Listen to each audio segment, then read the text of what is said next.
We wanted to honor our friend who passed away. Diba, Luisa? Gusto mo ng ganitong house? Eh di pagawa na tayo para sa ating 5. Pinapagawa na ni Mel at ng mga kaibigan niya sina Alice at Beth ang bahay kung saan daw sila sama-samang tatanda at magre-retire. Kung nandito pa sana si Luisa ngayon, kasama sana namin siya na napagawa ko na.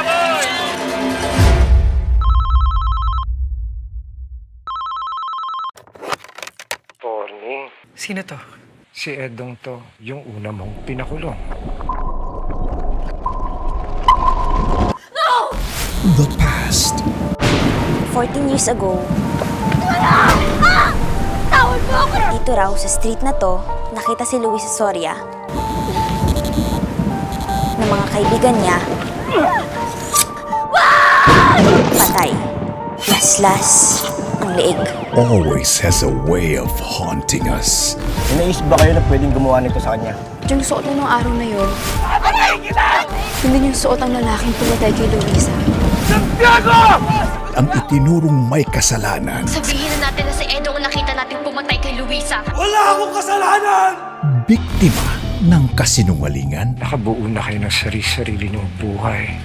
Pinagsisisihan niyo ba ni minsan na sinira niyo yung sa akin? Oras na para lumabas ang totoo. Pupulutin ka sa basurahan. Hindi pa siya tapos sa mga dapat niyong gawin. Ang sabi ng mga bata, yung lalaking humabol daw sa kanila, nakasuot ng cap at hoodie. Di ba yun din yung suot nung pumatay kay Luisa? Sinong lalaki? Nagbibintangan mo yung kapatid ko na gumawa ng krimen sa labas habang nasa loob ng bagong bahay kung saan niyo siya pinakulong. Stop acting like ako may kasalanan. Ang malinaw ngayon, nasa paligid lang siya. Inaalam ang tungkol sa inyo. Pag may mali, dapat itama. Binabalikan ni Edong lahat ng may atraso sa kanya. That means tayong isusunod niya.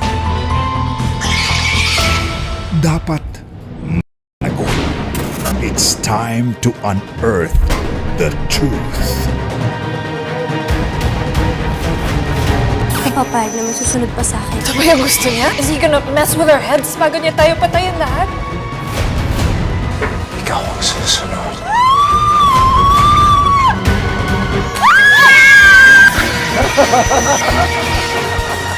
What lies beneath?